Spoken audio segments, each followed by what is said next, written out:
आपण ही सिरीज बघतोय ना, ही सगळी सिरीज एक्स्ट्रा ॲडिशनल इन्कम चालू करणं किंवा एखादा मेन इन्कम चालू करणं ज्याच्यातून आपल्याला पैसे मिळत राहतील असे स्टॉक कोणते आहेत? दोन मार्ग तुम्हाला सांगितले. एक तर स्वतः विचार करून खड्ड्याच्या रस्त्यातून स्वतः मार्ग काढा. दोन तर जिथून सगळी जण जात आहेत, जिथे एक्सपर्ट जात आहेत त्यांच्या मागून जावा, तुम्ही थेट तुमच्या डेस्टिनीला पोहोचता. आपण तेच करतोय. आपण हा मोतीलाल ओसवालचा लार्ज कॅप फंड आहे, याच्यातले कुठले बेस्ट स्टॉक आहेत म्हणजे जास्त होल्डिंग असलेले, पर्सेंटेजमध्ये जास्त होल्डिंग असलेले टॉपचे जे स्टॉक्स आहेत आपण ते बघतोय. आपण लास्ट टाइम कुठले बघितले होते? माझ्या आवडीचा सगळ्यांना पास असलेला फ्लेक्सी कॅप, पराग पारिक फ्लेक्सी कॅपचे स्टॉक बघितले, टॉप 10 स्टॉक बघितले. जनरली आहेत ना तेच स्टॉक लार्ज कॅपमध्ये किंवा बाकीच्या मल्टी कॅपमध्ये, बाकीच्या कॉन्ट्रामध्ये, ह्या म्युच्युअल फंडमध्ये सुद्धा त्याच्यापैकी बरेचसे स्टॉक कॉमन असतात. त्यामुळे म्युच्युअल फंडचं रिपिटेशन करू नका, हे मी तुम्हाला हात जोडून सांगतो. कोणते म्युच्युअल फंड ठेवावे त्यांचे स्टॉक लिहून काढा, एकमेकांना कट करा आणि कॉमन स्टॉक असलेले म्युच्युअल फंड वेगवेगळे का घ्या? त्यापेक्षा एकच म्युच्युअल फंड घ्या ना, जास्तीत जास्त डबल का घेताय? म्हणून मी तुम्हाला सांगितलं एक फ्लेक्सी कॅप, एखादा मिड अँड लार्ज कॅप किंवा एखादा लार्ज कॅप आणि एखादा मिड कॅप.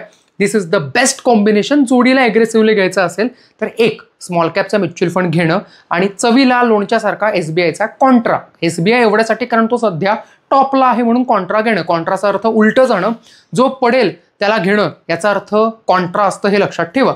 ओके, आपल्याला काय करायचं आहे? आपल्याला 5 लाख किंवा 10 लाखाचा एक पोर्टफोलिओ मेंटेन करायचा आहे चांगल्या स्टॉकचा. चांगल्या ॲट द सेन्स काय? हे असे बेस्ट लोकांनी शोधून काढलेले बेस्ट स्टॉक. फक्त हे कधी घ्यायचे, का घ्यायचे हे मी तुम्हाला समजावून सांगतोच. हे स्टॉकचा 5-10 लाखाचा पोर्टफोलिओ तयार ठेवा.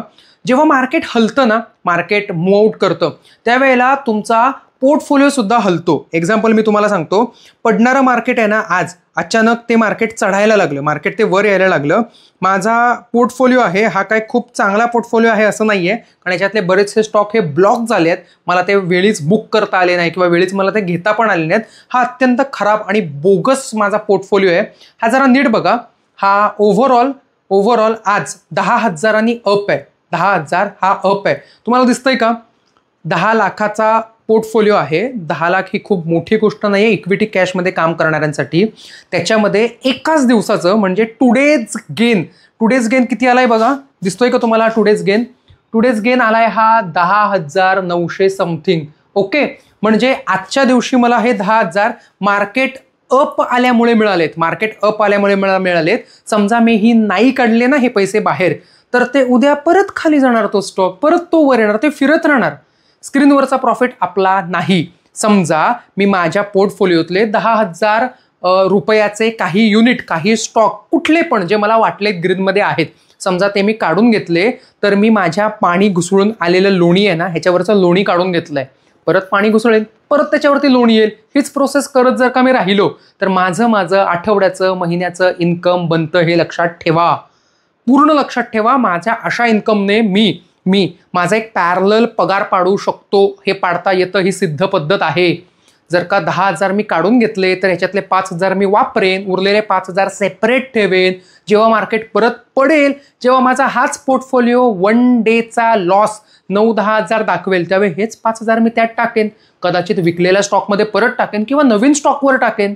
बरोबर की नाही? आणि हीच प्रोसेस मी करत राहीन, जेणेकरून माझा पोर्टफोलिओ कधी खाली येणारच नाही, पडणारच नाही. आणि महिन्यातून 2-3 वेळा जरी मार्केट वर आलं तरी मी सहज 20,000, 15,000 रुपये मला ॲडिशनल इन्कम पाडून घेऊ शकतो.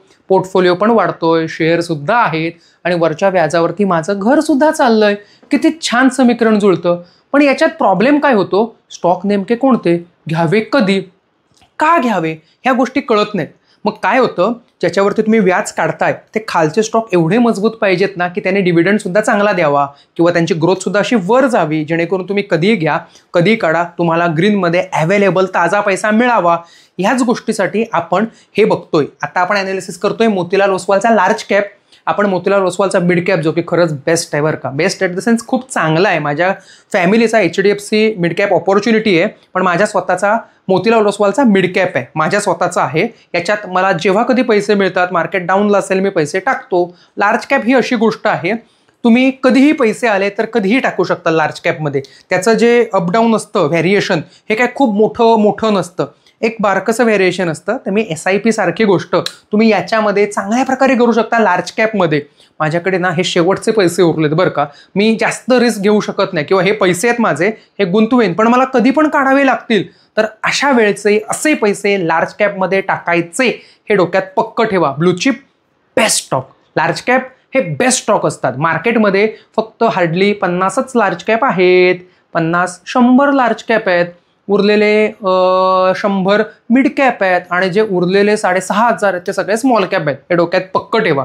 लार्ज कॅपचा अभ्यास करणं तुलनात्मकरित्या सोपा आहे.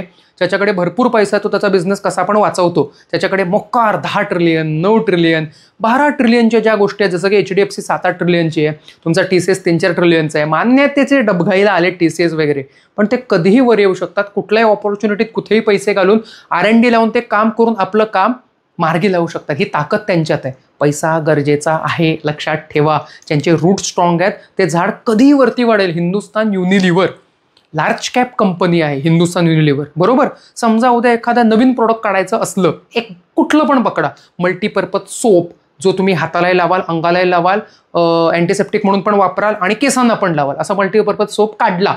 सगळ्या कंपन्यांनी काढला, पण हिंदुस्तान युनिलिव्हरचा सोप घराघरात असा पोचेल. नेटवर्क तयार आहे, मार्केट तयार आहे, ॲडव्हर्टाईजसाठी पण सगळं सेटअप रेडी आहे. फक्त घालायचं आणि बाहेर काढायचं एवढंच उरलं आहे बरोबर. त्यामुळे ऑलरेडी वेल सेटल, वेल स्टेबल एखादी गोष्ट त्याच्या नादाला लागलेलं कधी पण चांगलं असतं. हेच सूत्र आपल्याला लार्ज कॅप सांगतं. जर का जगण्यासाठी सबसिस्टन्स पोर्टफोलिओ, चरितार्थासाठी पोर्टफोलिओ बनवायचा असेल तर त्यात लार्ज कॅप हे जरा जास्त असावेत. ओके, ते डीपला घेऊन त्याच्या टॉपला बाहेर काढून छान पैसे कमवता येतात आणि हे सस्टेनेबली चालू राहतं. मिड कॅप हे जरा ॲग्रेसिव्ह झालं, स्मॉल कॅप हे बरंच ॲग्रेसिव्ह झालं बऱ्यापैकी. म्हणजे 10 स्टॉक घेतले तर त्यातले 5-6 रेडच कंटिन्यू सुद्धा बघावे लागतात जर का तुमचा पोर्टफोलिओ फक्त स्मॉल कॅपचा असेल तर. त्यामुळे be cautious while doing your analysis. Large cap महत्त्वाचा टॉपिक आहे, नीट लक्ष देऊन बघा. यातले स्टॉक तुमच्या परिचयाचे, ओळखीचे आणि रोजच्या बघण्यातले आहेत म्हणून तर ते लार्ज कॅप आहेत. लार्ज कॅप मोतीलाल ओसवालचा आहे. ओके, याच्यात पैसे टाकता तर याच्यात पैसे टाका, पण याच्यात पैसे टाकण्यापेक्षा पैसे तुमच्या पोर्टफोलिओत याच स्टॉकमध्ये टाकलात तर तुम्ही टॅक्सेस वाचवाल. अननेसेसरी ते त्यांचं काय ते नाही का नियम निर्बंध असतात त्याच्यापासून तुम्ही वाचू शकता. एक्झाम्पल काय, एक्झाम्पल मार्केट पडलं होतं 24,300च्या आसपास आलं होतं काल म्हणून मी मार्केटमध्ये पैसे टाकले. मोतीलालच्या लार्ज कॅपमध्येच टाकले, समजा 1 लाख टाकले. लगेच पैसे जात नाहीत ना, ते NAV लगेच तो बुक करत नाहीत, 2-3 दिवसांनी आरामात बुक करतात. जेव्हा मार्केट कदाचित रिव्हर्स येतं वर, ते टॉपचा NAV देतात. नाही खेळ करून द्यायचा. आपण काय करायचं, हेच स्टॉक त्यावेळेला ग्रॅब करू शकतो. स्टॉक ऑन टाईम ग्रॅब होतात. म्हणजे HDFC 970च्या खाली आला, मी 950लाच पकडला दिसला पकडला, असं नाही आहे ना म्युच्युअल फंडात. म्युच्युअल फंडात त्यांच्या मनावरती आहे. त्यामुळे आपल्या मनाची मनमानी आपण करू शकतो. नियमात निर्बंधात जास्त जखडून राहता येत नाही. त्यामुळे म्युच्युअल फंडातले स्टॉक स्वतःहून घ्यावे. म्युच्युअल फंडाचं काम स्वतःहून करावं. काम सोपं आहे. एकदा कळलं की काम चालवायला जास्त कष्ट लागत नाहीत. हे सूत्र आहे, ब्रह्मसूत्र म्हटलात तरी चालेल. हे लक्षात ठेवा. याच्यातून आयुष्य बनतं. मोठे मोठे कामं याच्यातून साध्य होतात.